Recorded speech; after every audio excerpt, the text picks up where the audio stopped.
All right. So the next provision is about continuous supply of goods. So this general provision is applicable in cases where the supply happens not regularly, like it happens once in a week, once in a month, daily basis. लेकिन अगर supply continuous basis पे होते रहेगा, minute minute basis पे होते रहेगा, तो ये प्रोविजन अप्लाई करना इम्पॉसिबल है. सर एक एग्जांपल दे दो. एग्जांपल दे देता हूं. अपने मुंबई में अभी आपको पता होगा एक कॉन्सेप्ट चल रहा है महानगर गैस का. सुना है आपने कभी महानगर गैस?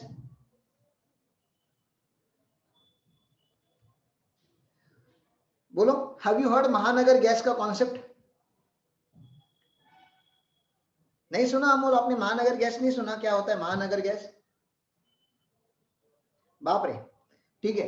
तो महानगर गैस कॉन्सेप्ट क्या, मैं चलो आपको एक्सप्लेन कर रहा हूं तो आपको आइडिया आ जाएगा. Mahanagar gas is the concept where अभी जो हम सिलेंडर लेकर आते हैं, दुकान में जाके हम सिलेंडर लेकर आते हैं ना, इतना बड़ा ऐसा सिलेंडर लेकर आते हैं गैस का. ये सिलेंडर नहीं लेके, ठीक है ना, महानगर गैस मतलब अभी अपना घर है तो घर तक डायरेक्टली पाइपलाइन से गैस आएगा. ठीक है ना. अब कुकिंग में करना होगा तो क्या करना होता है अपने को? गैस अगर यूज करना होता है तो जैसे आपका इलेक्ट्रिसिटी मीटर होता है वैसे यहाँ पे मीटर होता है. आप एक काम करो, कुकिंग करने के टाइम पे गैस चालू करो, गैस यूज करो, बाकी बाद में बंद करके रखो. उसके हिसाब से मीटर रीडिंग होगा और मीटर रीडिंग के हिसाब से बिल आते जाएगा आपको. Am I clear what I am trying to tell you guys? ठीक है ना, ये समझ रहे आपको मैं क्या बता रहा हूँ? पाइपलाइन गैस ऐसा तो सुना होगा, महानगर गैस नहीं नाम सुना होगा तो पाइपलाइन से गैस आता है, वो समझ रहे हैं. अब यहाँ पे मूवमेंट ऑफ गुड्स इन्वॉल्व है क्या? हाँ इन्वॉल्व है, क्योंकि फैक्ट्री में जहाँ पे गैस स्टोर किया हुआ है और जहाँ पे आपका यूटिलाइजेशन हो रहा है, ये सप्लाई तो कंटिन्यूअस हो रहा है ना यार. गैस चालू किया सप्लाई चालू, गैस चालू किया सप्लाई चालू, गैस चालू किया सप्लाई चालू. तो बिफोर रिमूवल ऑफ गुड्स तो इनवॉइस इश्यू हो ही नहीं सकता, क्योंकि रिमूवल तो हर 2 घंटे बाद हो रहा है. ठीक है ना. तो आप जरा समझने की बात करो, तो ये बिफोर रिमूवल तो होगा ही नहीं, मूवमेंट इन्वॉल्व है. लेकिन तो इसके लिए गवर्नमेंट ने क्या बोला, सुनो सुनो सुनो, यहाँ पे ऐसा इनवॉइस ऐसा डेली बेसिस पे नहीं जा सकता. इनवॉइस क्योंकि यहाँ पे डेली बेसिस पे नहीं जा सकता, तो इसके लिए एक्सेप्शनल प्रोविजन बनाने पड़ेंगे. तो उन्होंने एक्सेप्शनल प्रोविजन क्या बनाया? उन्होंने बोला ये मीटर रीडिंग जो आप इश्यू करते हो, ये कभी कभी क्वार्टरली होता है, कभी कभी मंथली होता है, वो डिपेंड होता है, वो कंपनी टू कंपनी मैटर करता है. मैं बता रहा हूँ यहाँ पे एग्जांपल, अपने मुंबई में क्वार्टरली बेसिस पे अगर होता है, ठीक है ना, तो पकड़ लो क्वार्टरली बेसिस पे स्टेटमेंट इश्यू होता है. तो जिस दिन स्टेटमेंट इश्यू होता है तो स्टेटमेंट प्लस इनवॉइस जाना चाहिए. कभी कभी स्टेटमेंट इश्यू नहीं होता, तो कभी कभी सक्सेसिव पेमेंट होता है. पेमेंट मतलब यहाँ से ये जो ओनर है, इस घर का ओनर है, उसको बताया जाता है कि सर आपको महीने मंथली इतने इतने रुपए का तो पेमेंट मिनिमम करना पड़ेगा आपको, अगर ये यूज करना होगा तो. ठीक है ना. मंथली आपको पेमेंट होना ही है, ऐसा यहाँ पे बोला गया है. तो यहाँ पे 2 बातें, या तो आपको सक्सेसिव स्टेटमेंट इश्यू किया जाएगा या सक्सेसिव पेमेंट किया जाएगा, या दोनों किया जाएगा. गवर्नमेंट क्या बोलता है, अगर सक्सेसिव स्टेटमेंट इश्यू किया तो आपको पता चल गया कि कितना क्वांटिटी यूज किया हुआ है, या सक्सेसिव पेमेंट किया तभी भी आपको पता चल जाता है कि बेचारे ने पेमेंट कितना किया है. तो आपको इन दोनों डेट के पहले उसको इनवॉइस इश्यू करना मैंडेटरी है. उसको इनवॉइस इश्यू करना मैंडेटरी है. तो जरा देख लेते हैं ड्यू डेट ऑफ इनवॉइस क्या बोला है उन्होंने यहाँ पे. इन case of continuous supply of service, यहाँ पे एग्जांपल आप महानगर गैस का याद रख सकते हो, क्योंकि that's only example I have, और मॉड्यूल में भी वही बोला गया है. तो यहाँ पे पेमेंट कब किया जाएगा, जब आपका सक्सेसिव स्टेटमेंट दिया जाता होगा, तो due date of successive statement. और सक्सेसिव अगर पेमेंट होता रहेगा तो due date of successive payment. तो देखो सक्सेसिव स्टेटमेंट दिया जाएगा तो date of successive statement, statement मतलब कितना क्वांटिटी आपने यूटिलाइज किया हुआ है. और अगर सक्सेसिव पेमेंट किया जा रहा है, सक्सेसिव इससे बोला जा रहा है क्योंकि हर महीने होता है या हर क्वार्टरली होता है, इसलिए उसको सक्सेसिव बोला जाता है. ये सप्लाई कंटिन्यूअसली चलता है. अगर आप महानगर गैस का कनेक्शन लोगे तो 6 महीने 8 महीने में बंद नहीं करते लोग, वो लाइफ टाइम चलते रहता है. तो इसलिए उन्होंने यहाँ पे सक्सेसिव स्टेटमेंट या सक्सेसिव पेमेंट बोला हुआ है. इसके बेसिस पे एक क्वेश्चन है, वो क्वेश्चन मैं आपको बता देता हूँ. हमारे मॉड्यूल में क्वेश्चन है to explain this particular concept. See institute ने एक क्वेश्चन दिया हुआ है, देख लेते हैं. Gas is supplied by pipeline. Gas is supplied by pipeline, इसका क्या मतलब होता है? ये कंटिन्यूअस सप्लाई का केस है. Monthly payment are made by the recipient as per the contract. देखो पेमेंट कैसा हो रहा है, मंथली मतलब सक्सेसिव पेमेंट हो रहा है. Every quarter invoice is issued by the supplier supported by the statement of goods dispatch and payment made. तो जो स्टेटमेंट में जाएगा, उस स्टेटमेंट में पता चलेगा कि पूरे क्वार्टर में आपने कितना गैस यूटिलाइज किया हुआ है और कितना पेमेंट हुआ है और अगर कुछ बैलेंस पेएबल होगा तो वो बैलेंस पेएबल हो जाएगा, अगर आपने एक्सेस पे करके रखा होगा तो अगले महीने में एडजस्ट हो जाएगा, ठीक है ना। The recipient has to pay the differential amount if any. The details of various events are as follows. 5th August, 5th September and 6th October. हर महीने 2-2 लाख का पेमेंट हुआ है, हर महीने, मतलब आप समझ रहे हो ना, अगस्त में 5 तारीख को, सितंबर के 5 तारीख को और अक्टूबर के 6 तारीख को 2-2 लाख का पेमेंट हुआ है। अक्टूबर की 3 तारीख को, मतलब 6 तारीख के पहले स्टेटमेंट इश्यू हो गया था for the quarter July to September. देखो अक्टूबर का अभी तक नहीं हुआ है उसमें कवर, क्योंकि क्वार्टरली स्टेटमेंट हो रहा है, तो अप्रैल मई जून फर्स्ट क्वार्टर, जुलाई अगस्त सितंबर सेकंड क्वार्टर, तो ये क्वार्टर 2 का स्टेटमेंट भी यहाँ पे इश्यू हो गया 3 अक्टूबर पे।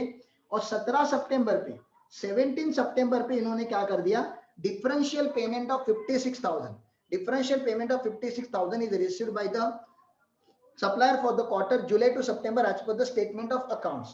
Determine the time of supply for the payment of tax. तो अभी नोटिफिकेशन नंबर 66 क्या बोलता है कि अभी आप पेमेंट करते हो तो आपको टैक्स भरने की जरूरत नहीं है। As per notification number 66/2017, a registered person has to pay GST on the outward supply of the goods at a time specified in section 12 subsection 2 clause A।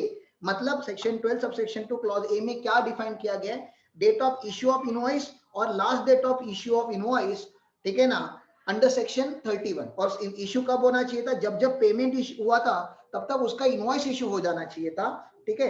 आगे चलते हैं तो देख लो क्या बोलता है, as per section 31 subsection 4, in case of continuous supply of goods where successive statement of accounts or successive payments are involved, the invoice is to be issued before or at a time of such statement is issued or at the case may be before such payment is received। आपको पैसे मिलने से पहले या statement issue करने से पहले invoice issue कर देना चाहिए था। गिवन केस में आपने इनवॉइस क्वार्टरली दिया है जबकि पेमेंट आपने मंथली लिया हुआ है, तो जो मंथली पेमेंट लिया था उसका एटलीस्ट उतने अमाउंट का इनवॉइस उसके पहले इश्यू हो जाना चाहिए था। जो नहीं किया हुआ है तो आपका टाइम ऑफ सप्लाई उसी दिन फॉलो हो जाएगा जिस दिन आपने पेमेंट रिसीव किया था। ये पेमेंट रिसीव किया करके पेमेंट डेट पे नहीं फॉलो हो रहा है, payment date is the due date of issue of invoice, तो due date of issue of invoice पे आपको टैक्स लग रहा है यहाँ पे। Therefore, the invoice should be issued on 5th August for 2 lakh rupees, 5th September for another 2 lakh rupees, 6th October for another 2 lakh rupees, ठीक है ना। ऐसी बात हुई है that the time of supply for the purpose of payment of tax will be August 5, August, September 5 and October 6 respectively for 2 lakh rupees each। और जो 56,000 extra गया हुआ है, जो 56,000 एक्स्ट्रा गया हुआ है उसका स्टेटमेंट 3 अक्टूबर पे गया था, पेमेंट 17 पे आया लेकिन स्टेटमेंट 3 पे गया था, तो जिस दिन स्टेटमेंट गया उस दिन आपको उसका इनवॉइस इश्यू कर देना चाहिए था, जो कर भी दिया था। For goods 56,000, the time of supply for the purpose of payment will be 3rd October, that is date of issue of actual invoice। ऐसी यहाँ पे ये बात की गई है।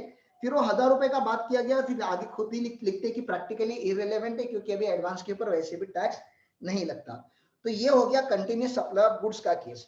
आगे जाके पढ़ाना है मुझको और एक केस आप लोगों को, ठीक है ना, और एक केस पढ़ाना है। अभी दिवाली चालू हो ही गया है, ठीक है ना। कभी कभी आपको एक आध ओवर ऑप्टिमिस्टिक वेंडर मिलता है, ठीक है। आपकी मम्मी पकड़ लो, उसको कुकर लेना है अभी इस दिवाली। अब कुकर मुझे ड्रॉ करने आता नहीं, लेकिन मान लो कि ये कुकर है, ठीक है ना, ये कुकर है। अब क्या होता है, कोई ना कोई ओवर ऑप्टिमिस्टिक सेलर होता है, तो आपकी मम्मी दुकान में जाके कुकर वाले को 4 बार पूछ रहे, भैया ये कुकर चलेगा ना, ये कुकर चलेगा ना, ये अच्छा तो है ना। तो ये शॉपकीपर फ्रस्ट्रेट होकर आपकी मम्मी को क्या बोलता है, पहचानता है आपके एरिया का ही शॉपकीपर है, बोलता है एक काम करो आंटी जी, एक कुकर है ना, आप लेके जाओ, ठीक है ना। आप ये कुकर लेके जाओ, यूज करो, और बाद में अगर आपको ठीक लगा तो रख दो, नहीं ठीक लगा तो रिटर्न लाके दे देना। मैंने आपको क्या बोला समझा, कुकर ये पहले इस्तेमाल करो फिर विश्वास करो वाली बात बता रहा हूं मैं, ठीक है ना।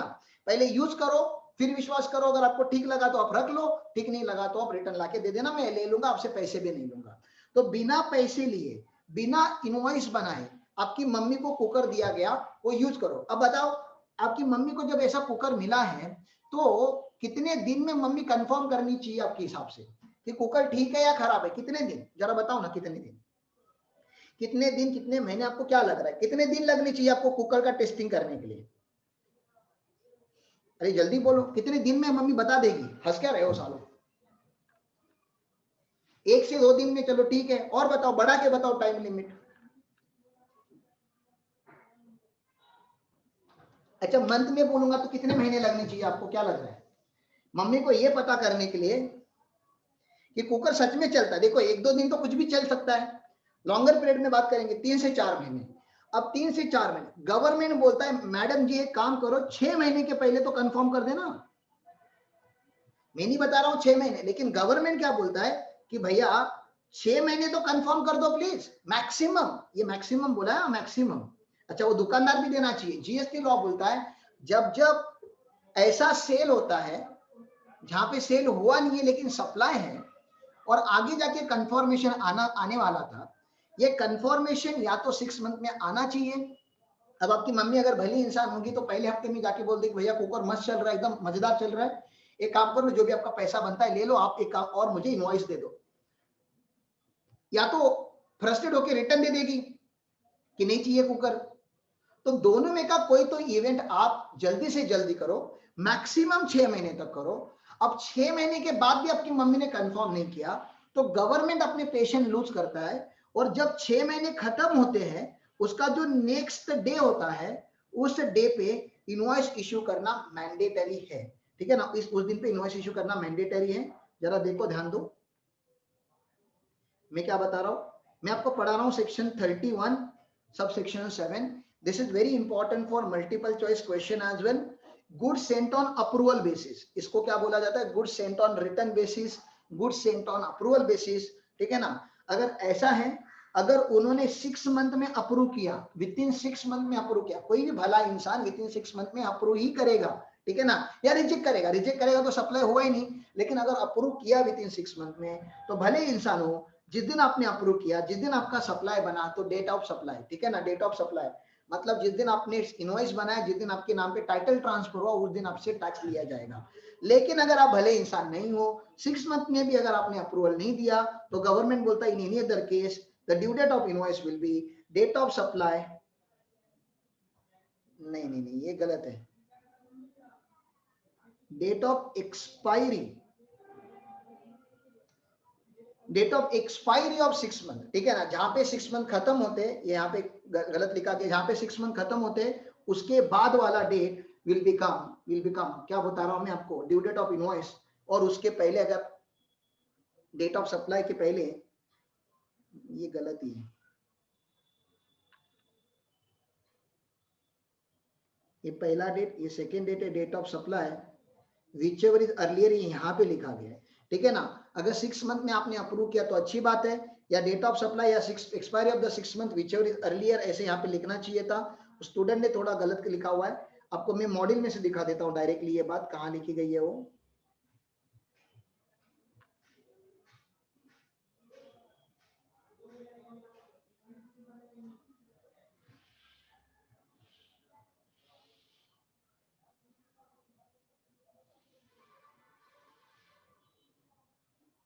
ये देखो subsection 7, notwithstanding anything contained in subsection 1 where the goods are sent or taken on approval for sale or return or removed before, ठीक है ना, sale or return are removed before the supply takes place, the invoice shall be issued before or at a time of supply, before at a time of supply, supply करने से पहले, और 6 months from the date of removal whichever is earlier। मतलब government maximum आपके यहाँ पे 6 month का time का वेट करेगा। इसका मैं आपको एक दो क्वेश्चन भी पढ़ा दूंगा तब और क्लैरिटी आ जाएगी। अब मुझे कंटिन्यू करने दो मेरा डिस्कशन ऑन इनवॉइसिंग ओनली। अब मेरा और एक एग्जांपल आप समझो, ठीक है ना, मेरा और एक एग्जांपल आप समझो टाइम ऑफ सप्लाई में। यहाँ पे ये वोडाफोन है, ठीक है ना, और यहाँ पे मैं राम पाटिल हूँ। अब वोडाफोन का नंबर मैंने लिया है 2008 में, ठीक है ना, 2008 से लेके 2020 तक मेरा नंबर चेंज नहीं हुआ है, ना ही सर्विस प्रोवाइडर चेंज हुआ है।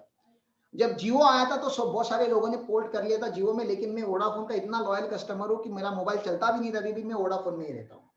और उन्होंने बहुत ज्यादा बिलिंग किया है, वो तो जियो आया करके इनके टैरिफ प्लान कम हो गए, नहीं तो उसके पहले इन्होंने इतना लूटा है ना हम लोगों को। लेकिन चलेगा because I used to travel a lot, Kerala, Bangalore, ठीक है ना, कर्नाटका के इंटरनल पार्ट्स। लेकिन वोडाफोन ने कभी नेटवर्क को लेके मुझे डिस्टर्ब नहीं किया था। अभी इन दिनों में थोड़ा चल रहा है, वो एक्सेप्शनल है, वो जाने दो, लेकिन अभी तक का जो एक्सपीरियंस रहा है मेरा वोडाफोन के साथ वो अच्छा था, ठीक है। तो नहीं नहीं ऐसे नहीं है अमोल, बड़े लोग ऐसे नहीं है। सर्विस होता है ना यार, मतलब telephone was one of the necessity because I used to travel lot. अगर मैं ऐसी जगह पे फंस गया, क्योंकि केरला में क्या होता है कि अगर आप मैं ऐसी जगह पे फंस गया जहाँ पे से मुझे कहाँ जाना है मुझे पता ही नहीं है, तो if I don't have the network in the scene तो बहुत ज्यादा इश्यू हो जाता था मेरे लिए। तो नेटवर्क ऑफ द प्रायोरिटी, तो उसके लिए हम हायर कॉस्ट भी देने के लिए रेडी हो जाते थे, वॉट एवर इट इज। तो आपको क्या लग रहा है 2008 से लेके अभी तक अगर मेरा वोडाफोन के साथ रिलेशनशिप चल रहा है तो ये कभी खत्म ही नहीं हुआ, ठीक है ना, ये चालू ही है। और ये सप्लाई ऑफ सर्विस तो कंटिन्यूअस नेचर में है। तो अपना जो तुमको मैंने पढ़ाया हुआ है due date of issue of invoice, वो मैंने क्या पढ़ाया आप लोगों को, मैंने आपको पढ़ाया कि ड्यू डेट ऑफ इनवॉइस जहां पे डेट ऑफ सप्लाई हो जाता है, जहां पे date of completion of service हो जाता है, कंप्लीशन के 30 डेज में, सर्विस में आ गया मैं अभी, कंप्लीशन के 30 डेज में आपको इनवॉइस इश्यू करना चाहिए। वेयर एज मेरा और वोडाफोन का कभी कंप्लीशन डेट ही नहीं आया, और कंप्लीशन डेट नहीं आया तो ये विद इन 30 डेज वाला प्रोविजन मुझे लगेगा नहीं, इजंट इट? आपको समझ रहे हैं मैं क्या बताने का ट्राई कर रहा हूं? ऑडिट खत्म होता है, एजुकेशन इंडस्ट्री में बैच खत्म होता है, ठीक है ना। अगर कारपेंटर का काम लूंगा तो कारपेंटर का काम खत्म होगा, पेंटिंग का कॉन्ट्रैक्ट लूंगा तो पेंटिंग का काम खत्म होता है। वोडाफोन का और मेरा जो रिलेशन है वो कंटिन्यूअस सप्लाई ऑफ सर्विस में आता है, और कंटिन्यूअस सप्लाई ऑफ सर्विस में डेट ऑफ सप्लाई या date of completion of service ये निकालना बहुत डिफिकल्ट हो जाता है, क्योंकि एंड होता ही नहीं। तो क्या इसका ये मतलब है वोडाफोन मुझे बिलिंग ही नहीं करेगा? क्या लग रहा है आप लोगों को, वोडाफोन बिलिंग करता होगा कि नहीं मंथली बेसिस पे? वोडाफोन बिल करेगा क्या? हाँ करता तो है। तो वो लोग क्या मान लेते हैं, वो बिलिंग साइकिल रख देते हैं। आपको पता होगा टेलीकम्युनिकेशन इंडस्ट्री में बिलिंग साइकिल होता है। बिलिंग साइकिल, मेरा जो बिलिंग साइकिल है वो है 18th to 17th of the next month, मतलब 18 तारीख को साइकिल चालू होता है, 17 तारीख को खत्म होता है। तो 18 टू 17 के बीच में जितना भी मैंने यूसेज किया हुआ है उसका मुझे बिल आ जाता है, जबकि मैंने 17 तारीख को मेरा सर्विस एंड नहीं किया, सर्विस चालू ही है, लेकिन फिर भी मुझे बिल तो आ ही जाता है। तो उन्होंने पहले ही डिफाइन कर लिया है कि सर आपको एक पर्टिकुलर ड्यू डेट का आपको पेमेंट करना पड़ेगा। और वोडाफोन के और मेरे केस में मेरा ड्यू डेट फिक्स है, due date of payment fix है, due date of payment fix है कि अगले महीने के, मतलब ये अभी 17 तारीख को मेरा यूसेज खत्म हो जाएगा, बिल कट हो जाएगा, उसके बाद 8-10 दिनों में बिल बन जाएगा, और मुझे जो इसका पेमेंट करना होता है वो करना होता है 4th of the next month. मतलब मुझे ड्यू डेट पता है कि कौन से ड्यू डेट पे मुझे अपना बिल भरना है, ठीक है ना। जब ड्यू डेट भरना होता है तो एक सिचुएशन है, लेकिन राज क्लास का और मेरा देख लो, ठीक है ना, राज क्लास का और मेरा रिलेशनशिप देख लो। राज क्लास में अभी मैं काम कर रहा हूं, पहले डायरेक्ट टैक्स पढ़ा रहा था, डायरेक्ट टैक्स पढ़ा के खत्म हो गया, तो अब इनडायरेक्ट टैक्स पढ़ा रहा हूं। आपका इनडायरेक्ट टैक्स जैसे खत्म हो जाएगा वैसे दिसंबर से डायरेक्ट टैक्स का फिर से नया बैच चालू होगा। डायरेक्ट इनडायरेक्ट चलते ही रहेगा, तब तक आप लोग पास होके सीएमए फाइनल में आ जाओगे, सीएमए फाइनल का फिर से डायरेक्ट टैक्स पढ़ाना चालू करना पड़ेगा। आप समझ रहा हूं मैं क्या बता रहा हूं? अगर ड्यू डेट पे नहीं भरा तो क्या, नहीं भरा तो लेट किया तो इंटरेस्ट लगेगा ना, इंटरेस्ट लगेगा, पेनाल्टी लगाएंगे, एक्स्ट्रा पेमेंट लेंगे, वो बात तो आपको पहले से ही पता होगा। क्या हो गया, किसी को कुछ लगा क्या?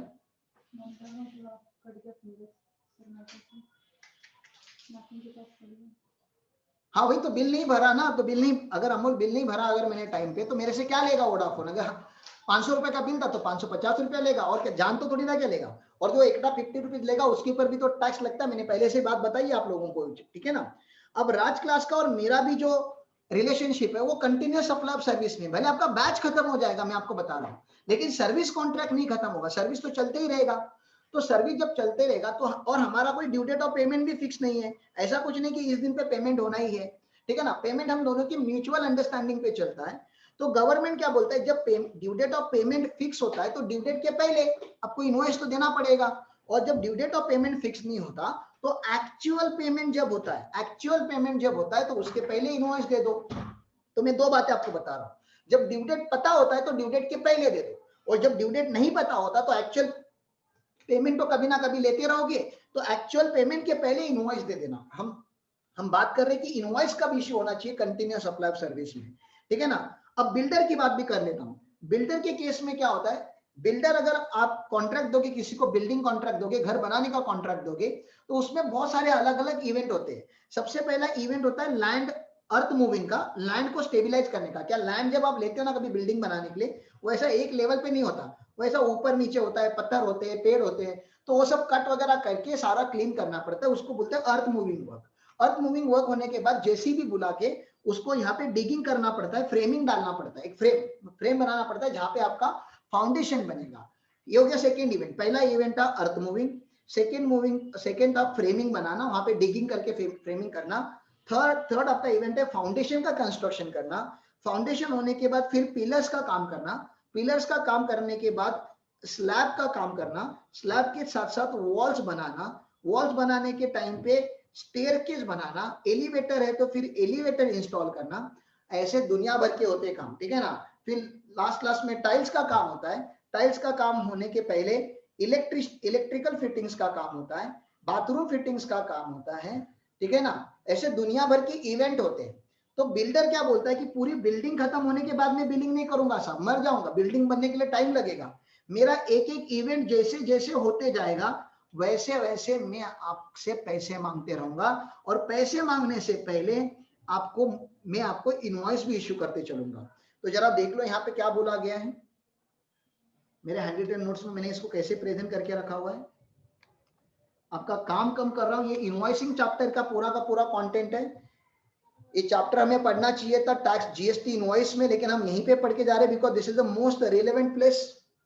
जनरली आपको पता है कि रूल क्या है। जनरली रूल है रूल नंबर 47 का कि 30 days from date of completion of service में आपका इनवॉइस इश्यू हो जाना चाहिए सर्विस इंडस्ट्री में। और बैंकिंग फाइनेंशियल इंस्टीट्यूशन एनबीएफसी या इंश्योरेंस रहोगे तो 45 डेज में आपका इनवॉइस इश्यू हो जाना चाहिए, ठीक है ना। लेकिन कंटिन्यूस सप्लाई ऑफ सर्विस अगर होगा, गुड्स नहीं, गुड्स के तो हमने बात की सक्सेसिव स्टेटमेंट या सक्सेसिव पेमेंट, लेकिन अगर कंटिन्यूस सप्लाई ऑफ सर्विस होगा जहां पे सर्विस कॉन्ट्रैक्ट 3 महीने से ज्यादा है, कंटिन्यूस सप्लाई ऑफ सर्विस की डेफिनेशन भी है, service contract is exceeding 3 month और उसमें सक्सेसिव पेमेंट का कंडीशन डाला गया है, ऐसे कॉन्ट्रैक्ट को हम कंटिन्यूस सप्लाई ऑफ सर्विस बोलते हैं। तो यहाँ पे सबसे पहला पॉइंट क्या बोला गया है, due date of payment is ascertainable. तो आपके कॉन्ट्रैक्ट में से हमें पता चलता है कि ड्यू डेट असर्टेनेबल, तो ये रिलेशनशिप मैंने आपको बता दिया वोडाफोन का राम पाटिल के साथ, ठीक है ना। वोडाफोन का और मेरा जो रिलेशनशिप है उसमें हमें ड्यू डेट पता है, तो वोडाफोन का बिल आफ्टर ड्यू डेट नहीं आएगा, बिफोर ड्यू डेट आएगा। तो due date of invoice will be on और before due date of payment, ठीक है ना। Due date of invoice will be on और before due date of payment. लेकिन जब शेपेज का या राज क्लास का, जिसी भी क्लास में मैं पढ़ा था उन क्लासेस का, ठीक है ना, due date of payment is not ascertainable, जब पेमेंट नहीं पता होता, तो क्लासेस और राम पाटिल जब पेमेंट की बात होगी, एक्चुअल डेट ऑफ पेमेंट, तब आप लोगों को पे करना पड़ेगा, ठीक है ना। Where payment is link with event, where the payment is link with event, ये बिल्डर के केस में होता है, ठीक है ना, ऑन और before completion of such event. तो ऐसे इवेंट के पहले आपको यहाँ पे इनवॉइस इश्यू करना पड़ेगा, ऐसी बात होती है। अच्छा, आपने बहुत सारी जगह पे पोर्टिंग का ऑप्शन सुना होगा कि पोर्ट किया जाता है, क्या किया जाता है, नंबर पोर्ट किया जाता है। पोर्ट करना मतलब अगर आप एक सर्विस प्रोवाइडर से फ्रस्ट्रेट हो तो आप पोर्ट करते हो। अब समझो कि मुझे पोर्ट करना है, ठीक है ना, मुझे मेरा नंबर पोर्ट करना है, पकड़ लो एयरटेल में, ठीक है ना, मुझे अगर मेरा नंबर पोर्ट करना है एयरटेल में, और मेरे मन में यह आया 1 जनवरी को, अब मेरा बिलिंग तो चालू हो गया है 17 तारीख से ही, 18 तारीख से मेरा नया बिलिंग चालू हो चुका है, 18 दिसंबर से। तो अभी मैंने 15 दिन यूज किया हुआ है, 15 डेज मैंने सर्विस को यूज किया है। अब मुझे मेरा कॉन्ट्रैक्ट उस वोडाफोन से बंद करना है या जो भी मेरा सर्विस प्रोवाइडर उससे बंद करना है। तो जब भी आप नंबर बंद करने जाओगे ना, whenever you will go to shut down your number or close down your number or close down the services, तो वो बोलेंगे कि सर अभी तक जितना बिल हुआ है ना, अभी तक जितना बिल हुआ है पहले उतना भर दो, फिर आपका हम कॉन्ट्रैक्ट बंद करके चलेंगे। वो भी यहाँ पे मैंने लिखा हुआ है, अगर in case supply of services are ceases, ceases मतलब आप बंद कर रहे हो, आपका कॉन्ट्रैक्ट कैंसिल कर रहे हो, तो जब तक सीज नहीं हुआ है तब तक का तो बिल आपको इश्यू करना चाहिए, टाइम व्हेन सप्लाई सीजेस। तो अभी इमीडिएटली वो बिल इश्यू कर देते हैं। आप कभी गैलरी में जाके देखो, बोलो कि मेरा बिलिंग नंबर मुझे बंद करना है, तो बोलेंगे सर आप जरा 10 मिनट वेट करो, आपका अभी तक का जितना यूसेज है उसका आपको बिलिंग किया जाएगा, और जितना जब तक आप वो बिलिंग नहीं भरते तब तक आपका नंबर बंद नहीं करेंगे, और आपके साथ आर्ग्यूमेंट करते ही रहेंगे। This is how it is. We have completed the chapter. अब उसके कुछ मल्टीपल चॉइस क्वेश्चंस वगैरह होते हैं, वो फटाफट देख लेते हैं हम लोग।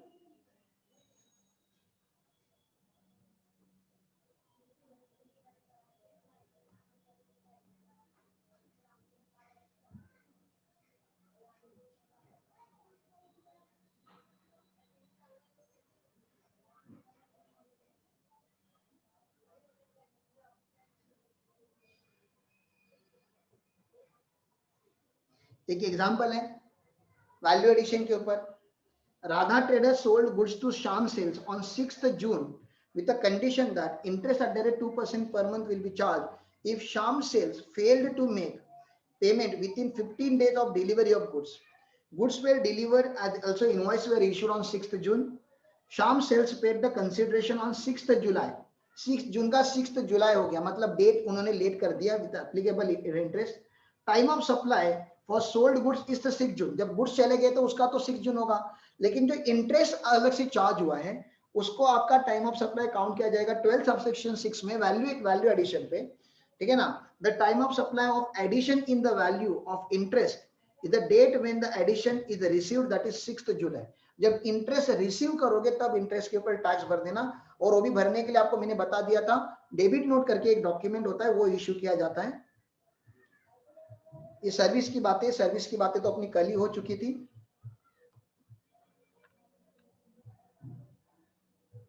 ₹1000 की भी बातें हो चुकी थी।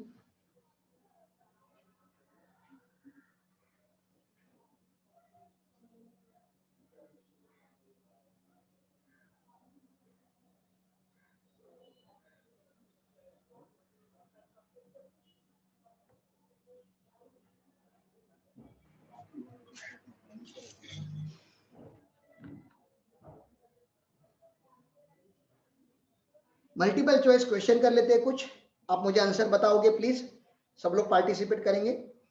Date on which supplier receive the payment as per section 12 is, जल्दी बताओ। सप्लायर ने रिसीव किया पेमेंट, तो यहाँ पे डेट ऑफ पेमेंट का डेफिनेशन आपको बताना है। सप्लायर रिसीव द पेमेंट तो क्या होगा, entry in the books of account, credit in the bank account, whichever is earlier, या वाउचर इज इश्यूड, कौन सा लग रहा है आप लोगों को? डेट ऑफ पेमेंट का डेफिनेशन क्या था? आंसर इज सी, ठीक है। विचएवर इज अर्लियर, आप बुक्स ऑफ अकाउंट में एंट्री करते हो या बैंक अकाउंट में क्रेडिट होता है, विचएवर इज अर्लियर लग जाता है, तो आंसर इज सी, ठीक है ना। जरा सब लोग पार्टिसिपेट करो प्लीज, गलत तो गलत लेकिन पार्टिसिपेट करो। What is the time of supply of goods liable under reverse charge mechanism? Goods, हाँ गुड्स बोले तो सेक्शन 12 सबसेक्शन 3, ठीक है ना। गुड्स का रिवर्स चार्ज मैकेनिज्म दिया गया है, फॉरवर्ड चार्ज सेक्शन 12 सबसेक्शन 2 में दिया गया है, रिवर्स चार्ज सेक्शन 12 सबसेक्शन 3 में दिया गया है। Date of receipt of goods, date of payment is made, date immediately following 31st day and earlier, क्या लग रहा है आप लोगों को? अर्लियर एबीसी, इन तीनों में का अर्लियर?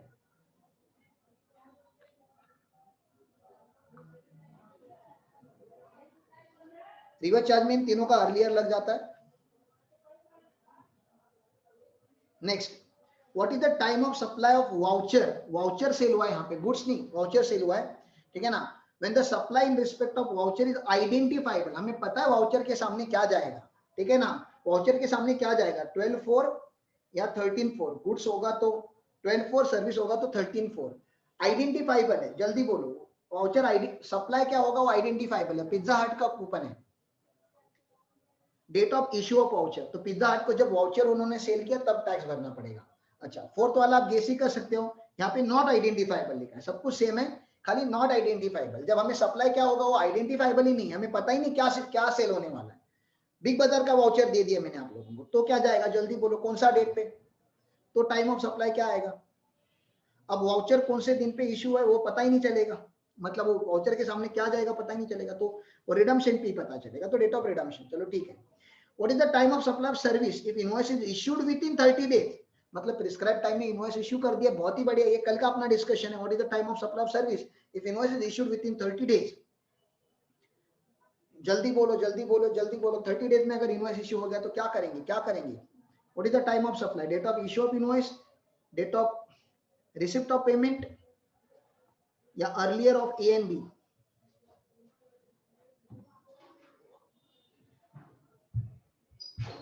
प्रोविजन ऑफ सर्विस तो बात ही नहीं करना है क्योंकि विद इन 30 डेज इश्यू हो गया invoice. Section 13 sub section 2 clause A में जा रहा है ये। Date of issue of invoice या date of payment? Date of invoice या date of payment, whichever is earlier, ये ऐसे मैंने पढ़ा था आपको ये में, ठीक है ना। What is the time of supply of service if invoice is not issued with in 30 days. अरे रे रे, इनवॉइस इश्यू आपने किया ही नहीं, ठीक है ना, तो ये फॉल होता है section 13 sub section 2 clause B में। इनवॉइस आपने इश्यू नहीं किया टाइम पे, तो अब क्या क्या करेंगे? Date of issue of invoice consider ही नहीं करेंगे। क्यों नहीं करेंगे? क्योंकि इनवॉइस आपने 30 डेज में इश्यू ही नहीं किया। तो बच क्या गया फिर? सप्लायर रिसीव द पेमेंट, हाँ डेट ऑफ पेमेंट, या date of provision of service, जिस दिन सर्विस कंप्लीट हुआ, date of service.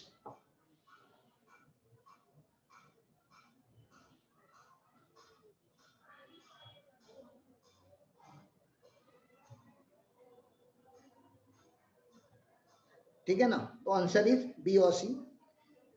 What is the time of supply of service in case of reverse charge mechanism? Reverse charge mechanism, service का reverse charge mechanism दिया है section 13 sub section 3 में, और वहां पे खाली दो ही आइटम है, सेक्शन 13 सब सेक्शन 3 में दो ही आइटम है, date of payment, yes date of payment, या 61st डे,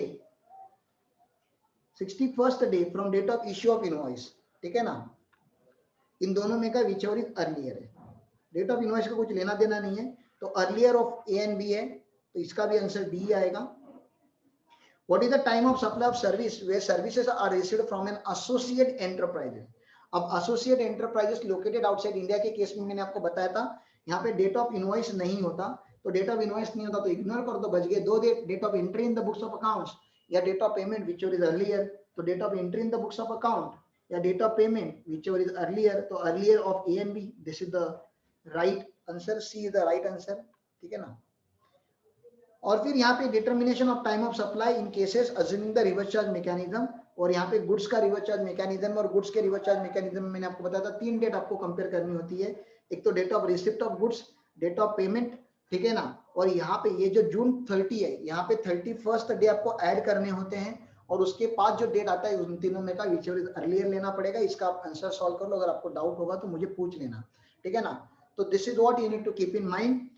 मेरा चैप्टर यहाँ पे ओवरऑल हो जाता है। Please practice this particular chapter, query होगा तो आप कभी भी मुझे पूछ सकती हो, उसमें कोई बड़ी बात नहीं है, ठीक है ना। अब हम नेक्स्ट लेक्चर चालू करें आज की कल कंटिन्यू करें? टाइम तो है अपने पास।